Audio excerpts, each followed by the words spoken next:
implied terms. Hey, by the way, this is our second last class with content in it. It's only one more, and then we're just going to do revision. Can we have a beer for our last class? I'd be very happy to do that, but I suspect, again, so that you guys don't complain and I keep my job, that I will need to send a survey or something. How about after class? I often go to the pub after a class, and we're even in a building that makes it easy to go to a pub after a class. The Oxford Scholar now is there, as is Father's office. Father's office is always great. It's very loud.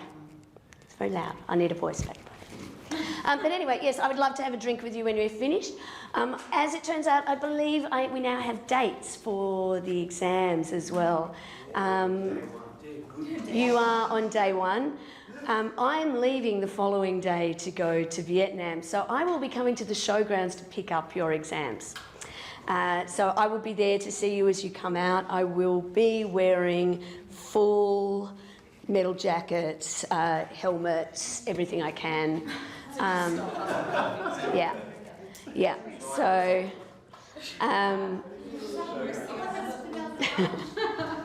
so I need to get them because I need to take them and mark them while I'm in Vietnam, because that seems to be my life, is I go to Vietnam to do other things and I take little bits of you with me.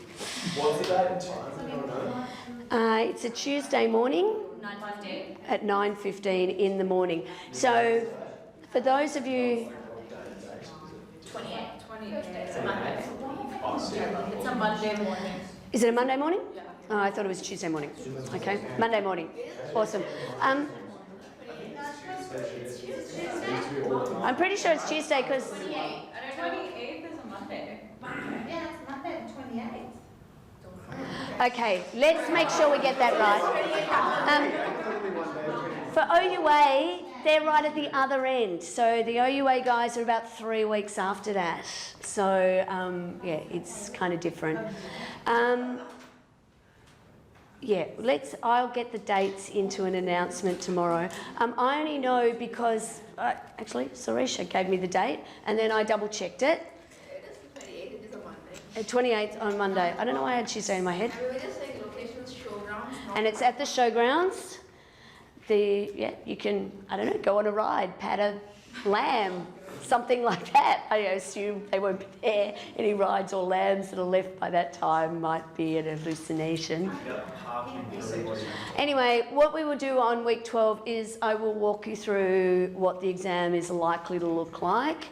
Not the questions, but the approach to it, and we will do lots of revision.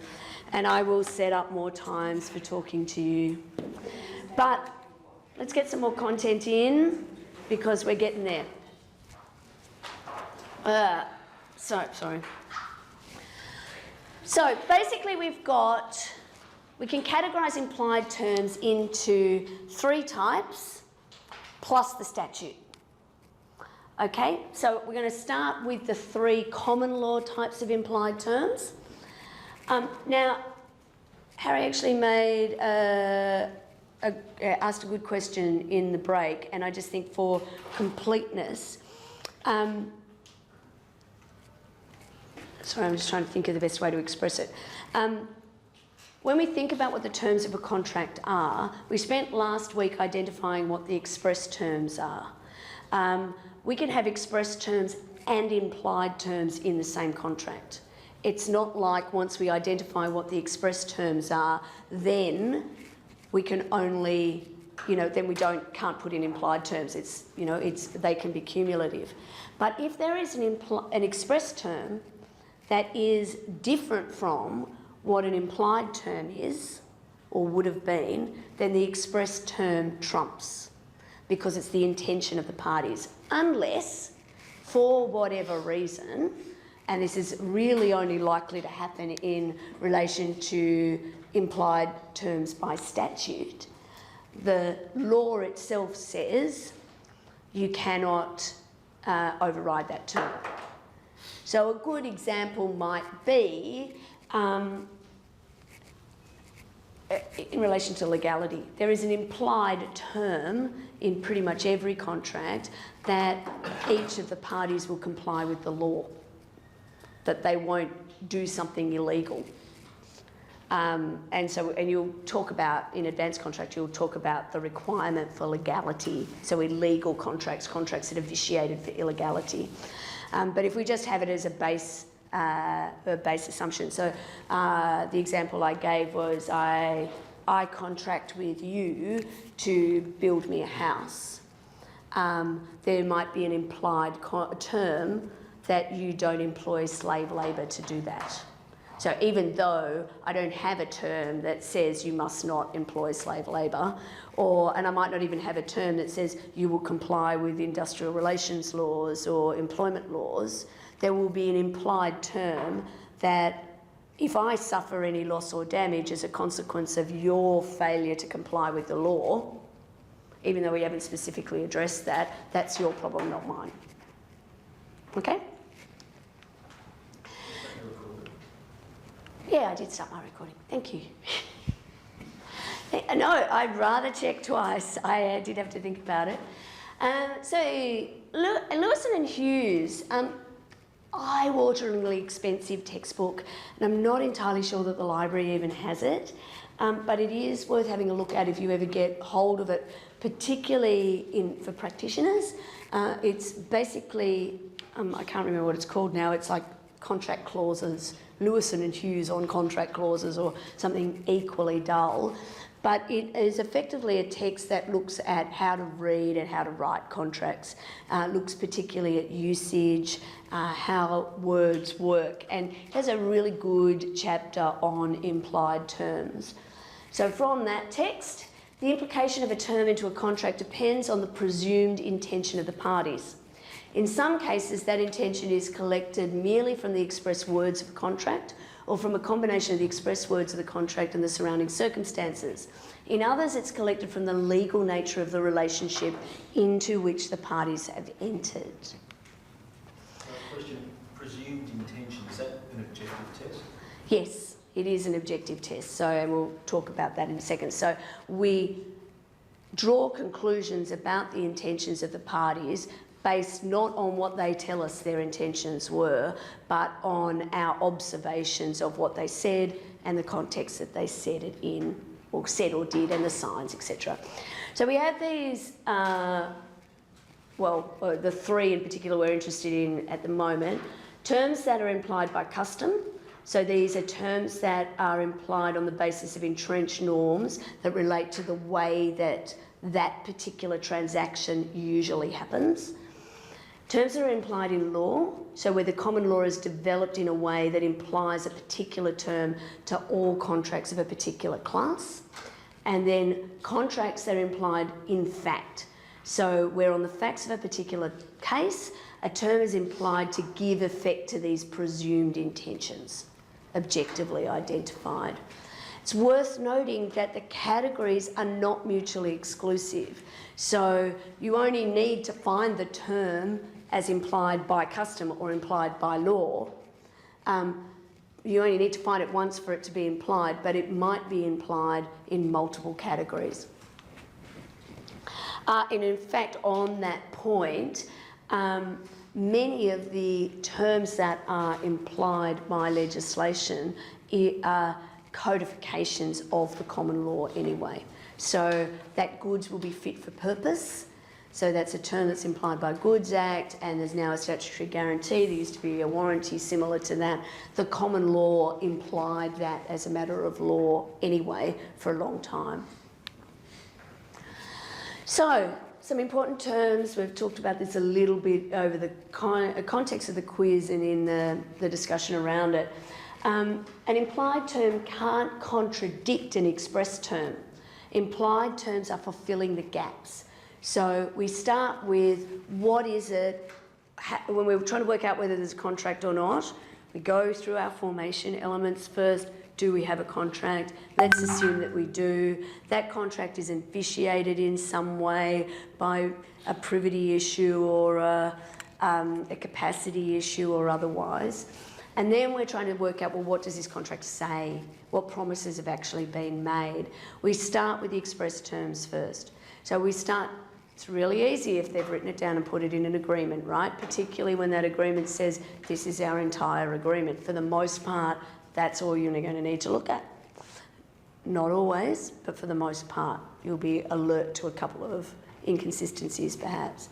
Then, if you go through that the express terms, whether that's the agreement that they've written down, or the ticket, or the receipt, or the sign, or the words that they used, or whatever those things are, and there are still gaps, then you're looking to see, will the law fill that gap in some way? That's the job of the implied terms. Implied terms won't necessarily be defeated by an entire agreement clause, but they might be. So you've got to read the clause.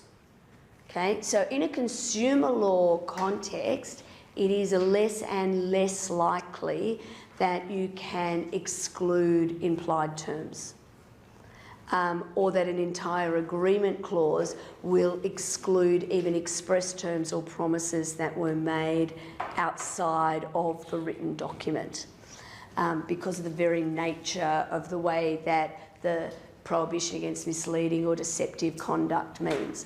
So, in other words, if you've got salespeople who go around telling you that everything is awesome, you know, come and do a fundamentals of contract law class. You will laugh so much that your stomach hurts. By the time that you leave, you will be able to write contracts for any situation, online or otherwise. You will definitely earn $1 million a month just by having this microcred that's attached to doing this class with Kath. Now, yeah, that would be slightly, keen is a good word, not very, but slightly misleading and possibly deceptive. But then if you come and you sign your agreement to come and do this class, and it includes an entire agreement clause that says something along the lines of, only the things that are in this agreement are our agreement, and anything that was said in the lead up to this that's not included in this agreement can't be considered to be a promise. It's just an opinion, or it's just a puff, it's nothing exciting. Go away, do not pass go, do pay $100,000 for this very expensive degree, whatever. Well, the law is more and more on the side, well, actually statements were made that induce you into signing a contract, and it falls within the scope of the consumer law, then even with an entire agreement, if there was misleading or deceptive conduct, you may still have a cause of action. Some statutes imply terms into certain types of contracts. They can also provide that they cannot be expressly excluded by agreement, so in particular the Australian consumer law. So the Lestrange and Grau Club case that we were talking about last night, similar kinds of provisions to in the Parker and the Southern Cross Railway, or whatever that case is, where you've got an exclusion clause, an exemption clause. We'll talk about them a little bit more next week, where the clause says, we don't care what the legislation says, we're just excluding all of that. It's nigh on impossible to do that in Australia, but also in the UK now and in most modern countries that have consumer laws. But not everyone. So when you are shopping online, even though the Australian government says that the Australian consumer law will apply in relation to all of your transactions, if you buy a dodgy USB from Alibaba, chances are that the full weight of the ACCC will not be heading to Guangzhou to enforce your claim, particularly at the moment. They've got enough going on, right? One more point here. So a claim of an implied term is not impeded by the parole evidence rule. And we haven't spoken that much about the parole evidence rule. We kind of stopped over it a bit. I feel like I might need to make a video when I have a voice. It's going to be scary. So the parole evidence rule is the rule that says, in effect, you cannot bring in evidence of a discussion or some oral event that is inconsistent with a written document that appears on its face to be the entire agreement between the parties. So now an implied term isn't affected by that. Why? Because for a term to be implied, it can't be inconsistent with the written agreement anyway, because implied terms are about gap filling. It's something extra. It's not going to be inconsistent. If the implied term is inconsistent with the written document, then it can't be implied, right? Unless, of course, the statute says that you can't mark it out, which actually means that the express term that says that you're not going to give a fitness for purpose warranty or something like that. I'm really confusing you right now, aren't I? I'm sorry, I just went in a circle. So many words at once. So many words. It's all the words. It's all the words. My husband says that to me all the time. Stop the words. Stop. Let's start again. So, an implied term. For a term to be implied, it needs to fill a gap. And we'll look at the 5-point test in a minute, but one of the things that it needs to be is consistent with the agreement. So if you have express terms that are in writing and an implied term that is consistent, that just means that your agreement is partly written and partly implied, or say it's a term in fact, it's an oral. So partly written, partly oral, we imply it from the circumstances, we imply it from fact. If it is inconsistent, it's not an implied term, unless it's inconsistent because it's implied, say, by statute. So I'll give you the example. There is an implied term that goods, if you sell goods, that they'll be fit for a purpose that was known to you. So that's just the common law implied term. That is then reproduced in legislation where there is a statutory guarantee that goods will be fit for the purpose that they're supplied for. The ACL, the Australian Consumer Law, says you can't exclude these terms. So if you have written terms that say goods are supplied as is, we don't care whether they're fit for purpose or not, and they're consumer goods and the ACL applies, then that term is out and the implied term is in. Better? None of you have any words.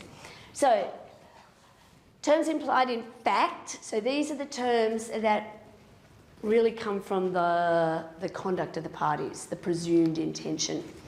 So the BP Refinery Test, it originally comes from the Moorcock case, but the Moorcock case is 1889. BP Refinery is a Privy Council case, but it's a Privy Council with Australian facts, so it's more useful to us than it otherwise would be. So basically we end up with these 5 points. For a term to be implied in fact, it needs to meet all of these criteria. It's not helpful that there's a couple of double negatives in there. Term itself needs to be reasonable and equitable. We don't have implied terms that are incredibly weighted towards one side or the other. The term itself needs to be necessary to give business efficacy to the contract. The more formal the contract is, the less likely you are to need something to give business efficacy. The less formal it is, the more likely you are to need it. So we do see this kind of scale where if it's an informal arrangement, courts are more likely to find implied terms and less likely when the parties have turned their minds to the facts sufficiently to document everything. But it's not a fixed rule. I like this term. It's so obvious that it goes without saying. In Byrne, in the Byrne case, which we'll come to, Byrne and Australian Airlines, or Australian Airlines, Ansett Airlines, something like that. We'll come to it in a minute.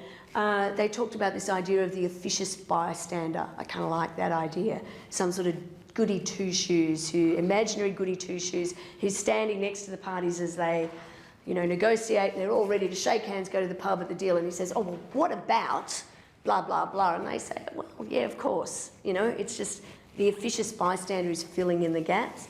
They're the kinds of terms that are implied by fact. The term itself needs to be capable of clear expression.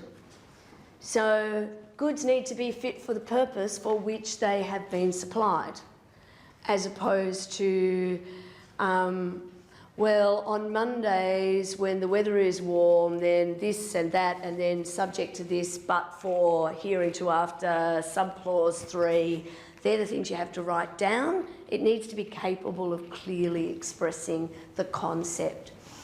And really importantly, it can't contradict an express term of the contract.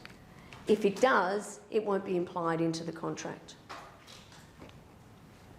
So Byrne, Australian Airlines, not Ansett Airlines, I knew it was a defunct airline, in a casebook at 1420. So Byrne, it was actually Byrne and Frew. Mr. Byrne and Mr. Frew were baggage handlers, and they were accused of stealing some bags. In fact, it was more than that. They were seen on video going through the bags and taking stuff out of them. And so basically, boss comes down and says, "You've stolen the bags, that's, you're out of here." Dismissed without any notice. And they said, "Well, we don't actually think that's really fair. We didn't have due process. You can't just do this." Now, there's a complexity here because of the way that industrial relations law works. There are kind of 3 layers of different elements. So they had an employment contract, they also had an industrial award, and they had something that is kind of akin to an EBA, but it's different. It's because it's a while ago. The rules are slightly different. So they argued that the award said, so the award itself said that they had to be treated reasonably in connection with hiring and firing. So for reasons really to do with whether they could get a payout or not, they argued the contract provision rather than the employment law provision. And so they said that there was an implied term in the contract that came out of the award that said that there would be, that they needed to be treated fairly and that they would be eligible, because they weren't treated fairly, not because they were dismissed, but because they weren't treated fairly in the way they were dismissed, that they should get a financial penalty because they were sacked without being given notice. And the court said, no. Too bad, so sad. They said that in order to imply a term, the term itself needs to be necessary for the reasonable or effective operation of the contract in the circumstances of a case. So it wasn't reasonable because even if the parties had got around to discussing something like, if you are caught on film stealing stuff from passengers and we decide to dismiss you, then we will clearly keep you in your job for 3 months while we explore the matter further. Effectively, that wouldn't happen. That is not how it would have played out. It wasn't necessary for the effective operation of the contract because the common law already governs the reasons why an employer can terminate. And, stealing stuff from your customers pretty much falls quite neatly into. So the point here was one of efficacy, not reasonableness. What was the most efficient way to deal with this problem? So they also said that the objective background would be admissible in order to ascertain whether it was necessary to give business efficacy to a contract or not. What are the parties actually doing in this situation? In relation to formal contracts where the parties have not reduced the agreement to writing or even discussed their express terms, then we apply this 5-point test, but we do so less rigidly. I think I've just made this point a minute ago. And that efficacy or reasonableness is the most overriding concern. How do we make a sensible contract here? And when you think about that, that's completely consistent with the idea we were talking about with intention not so long ago, that a court will seek to find a contract where it appears from the conduct of the parties that they intended a contract to be there. So similarly, in relation to the terms, the courts don't want to make up terms, but they will find the most efficient way to make sense of what it is that the parties are doing. So this is just my attempt here to compare Refinery with the Byrne idea. So these are the 5 points for terms implied. In fact, when we've got a less formal contract, we can say, we look at, is the term necessary or to ensure reasonable or effective cooperation, or operation, I should say, of a contract. We also then look at consistency between the terms that are sought to be implied here and the behaviours of the parties. So that's quite similar to this idea of it can't contradict an express term. Clear expression is pretty much the same idea, and so obvious that it goes without saying is also important. So it's a less rigid version when we're looking at an informal contract.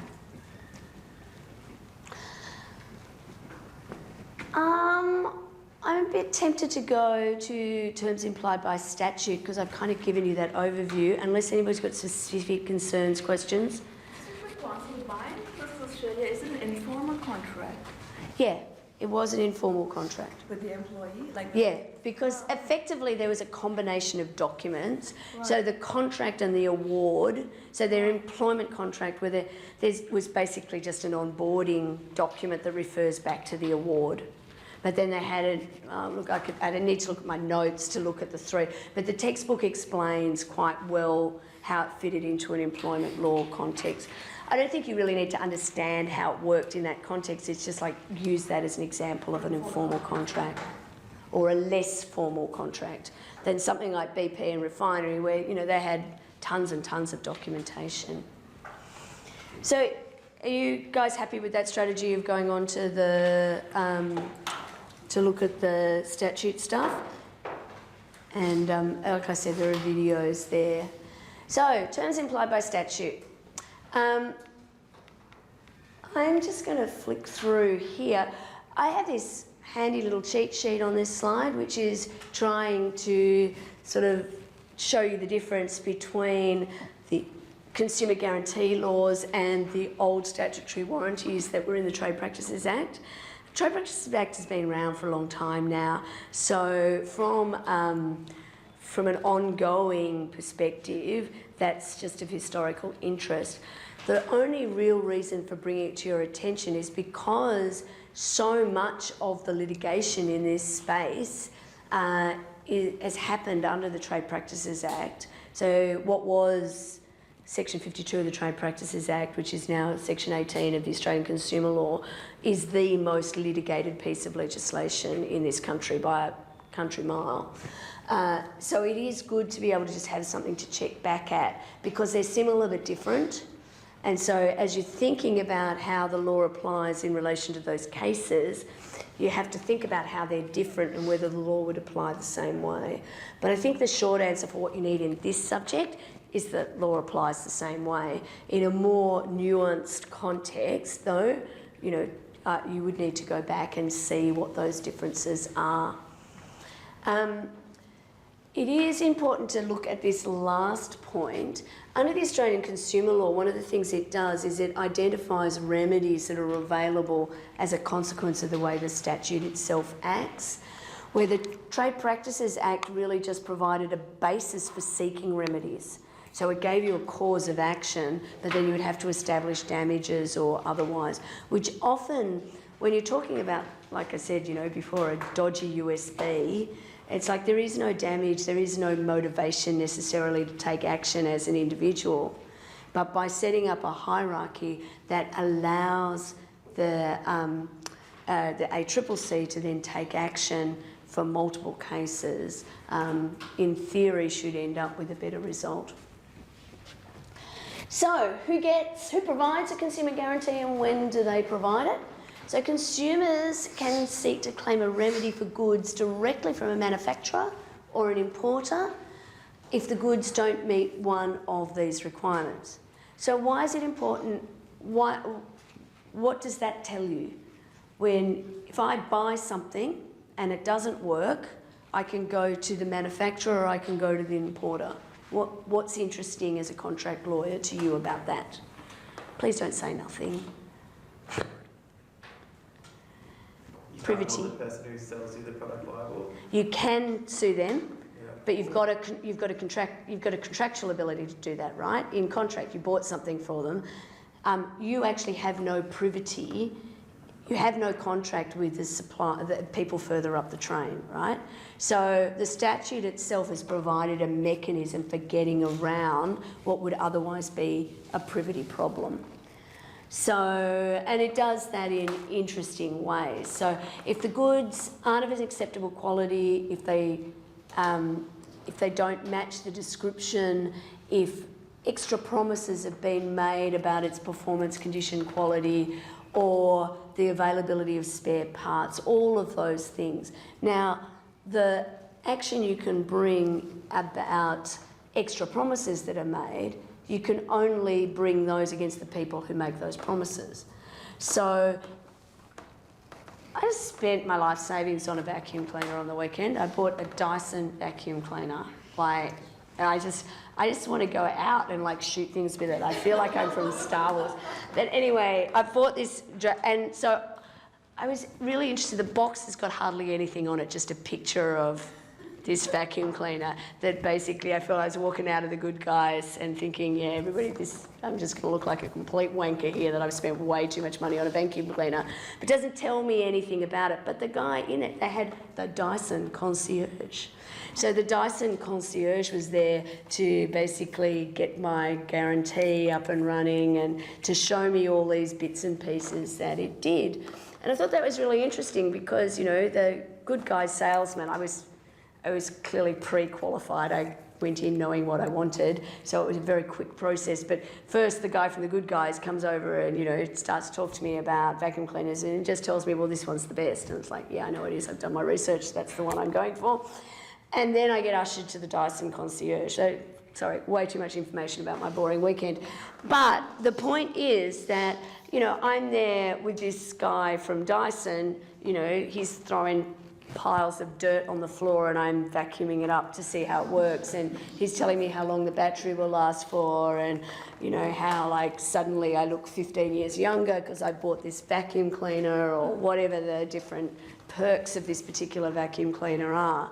I think this is kind of interesting because let's say, I hope you didn't because I spent a lot of money on this vacuum cleaner, he told me something that's untrue. He's misled me in some way. I've told him that, yeah, I'm an amateur printmaker. I want to be this vacuum cleaner to be able to vacuum up Charbonnel ink, which if any of you have ever tried to clean up Charbonnel ink, it's impossible to clean. It gets everywhere. But I wanted to do that, and he said, yeah, it'll definitely do that. Now, if it had been the shopkeeper and they did that, well, and then it turns out it's not fit for this purpose that I've specifically told the shopkeeper about, then I have a cause of action against that person. But now I've got this extra person who's come from the manufacturer or from their wholesaler or distributor who's given me that information as well. So again, the shopkeepers often have a higher duty because if you've told them about a specific purpose and they've told you it's fit for that purpose. So think back to JJ Savage and Blakeney, the opinion about the engine. Under the consumer laws now, where if the specific purpose that had been given is I need to be able to get my speedboat up to 25 miles an hour so that I can drop my kids at school on the other side of the bay on time, and you couldn't do that, shopkeeper might well be liable under these rules, but the manufacturer of the engine might not, depending on what they say.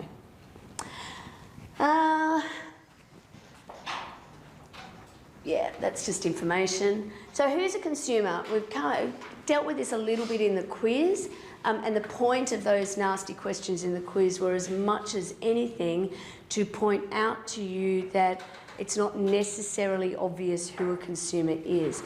So consumers are funny, like we think we know them when we see them, but we don't necessarily know them at all.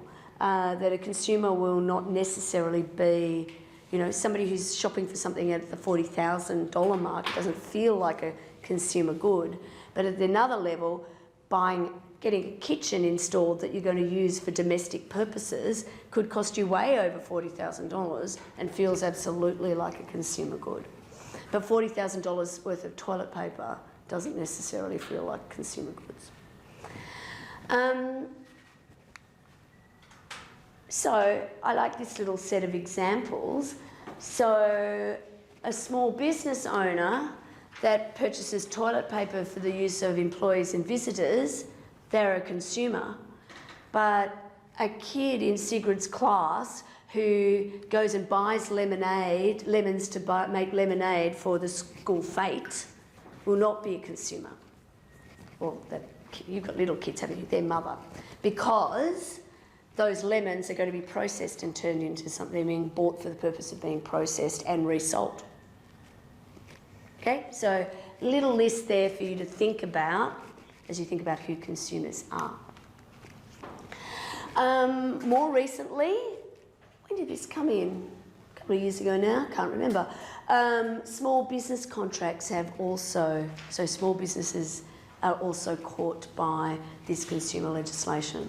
So sole traders like myself, so people who have less than 20 employees, where they're buying things of a value of less than 300,000, or a service where the service will run for less than 12 months for an upfront price of $1 million or less, that'll be a small business contract. And those same rules will apply in that context. November 16. Sorry? November 16. November 16, 2016, sorry. I thought November 16 is a very precise date. 1st of November 2016. It's about, I would have given it longer than that actually. I guess because we did a bit of prep for it before it came in.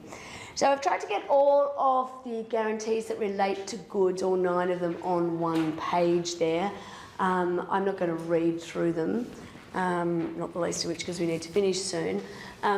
But the thing that you may notice is they largely follow the common law. So these are terms that would have been implied in sales of goods contracts.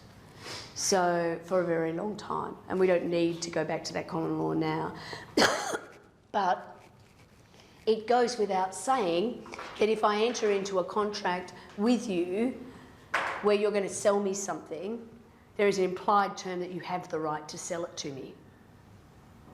Unless, of course, they've expressed that you're fencing stolen goods or something like that. So, again, goods don't differ from a sample or demonstration model that you've provided. They don't differ substantially. So a lot of them will feel quite sensible to you when you have a good look at them.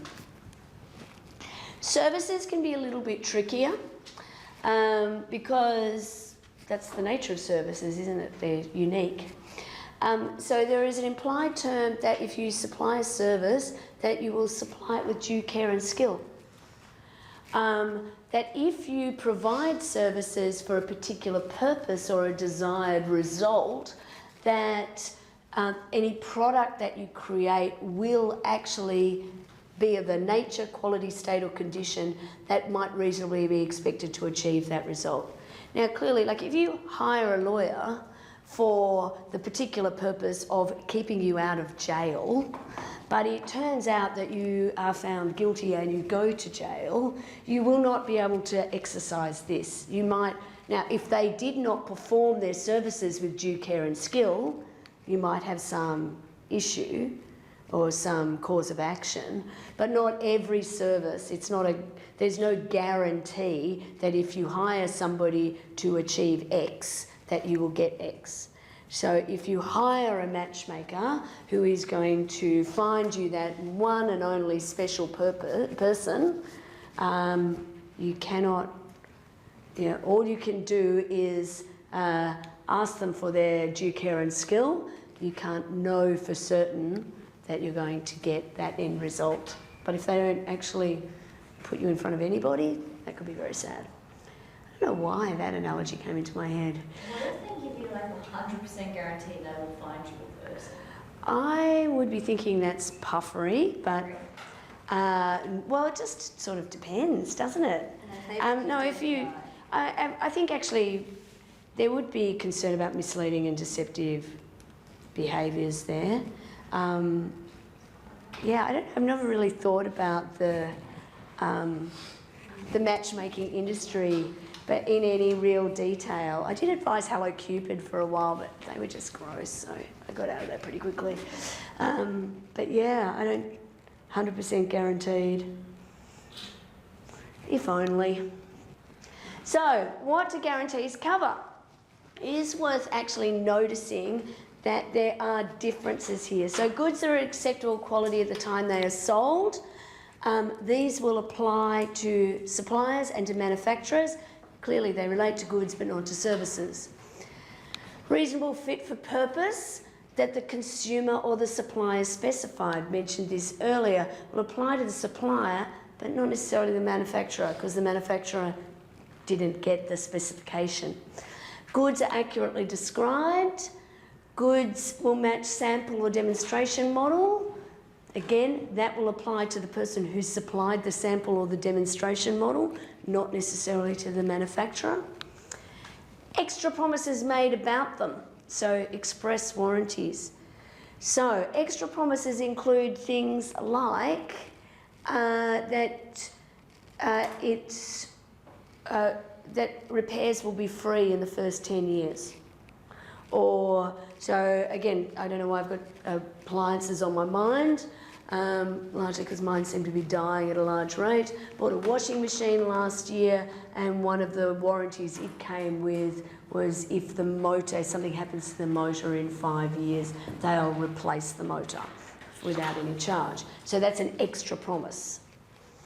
Unless otherwise advised to the consumer, the supplier has clear title. In other words, we can sell it. Again, doesn't apply to the manufacturer because they're not the ones making that promise. Consumer will have undisturbed possession of the goods and the ability to use them. Again, doesn't apply to the manufacturer. Goods will be free for hidden securities or charges and will remain so. Again, the supplier. So this goes to, some of you might have heard of the PPSA. So the Personal something Securities Act. Personal Property Securities Act, something like that. Sorry. Basically, if you create a security interest over a piece of property. So if I sell you, if I'm a manufacturer of clicking devices, I might manufacture them and all of you are my suppliers. I send each of you 100 of these things. You don't pay me until 90 days. You're trying to sell as many of them as you can before you have to pay my invoice. But I will I will usually put a charge on those so that I can, if you go broke or if you don't pay my invoice on time, I can go and get my stuff back.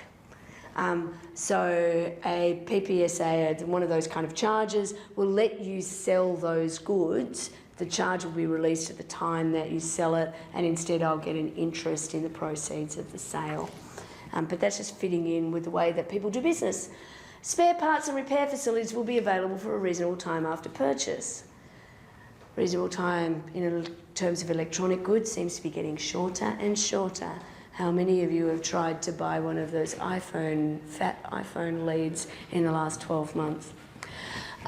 Services will be performed with due care and skill. So now we're into the services regime. And then services in any products, the guarantee covers the product as well. Services will be supplied within a reasonable time. Of course, if we have a fixed time or a time specified, it's within that time.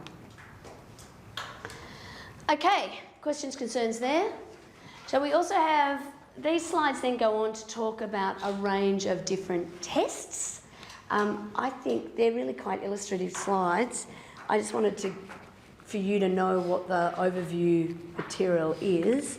I think we're probably at a point where it's a natural finish. I will stay around for 10 minutes to take any questions. But otherwise, have a look at the videos if you haven't looked at them already. If you've got questions, come to me with the questions. There is a quiz in Canvas for this week. It's likely to be, I can't remember to be quite frank, I think it's probably pretty similar to the quiz that we did in class, but I will check tomorrow, and if it is, I will add another one in because it's about time I did that. And I will see you, or some of you, Sunday night for a toot, where I think we might go back and start doing some revision on previous materials, but I might also just make sure that we have a little bit of a chat about the parole evidence rule, because I feel like we've kind of skimmed over that. Okay? But I will take suggestions for toots, that's the way they work. Have a great week, people. Hopefully I'll have my voice.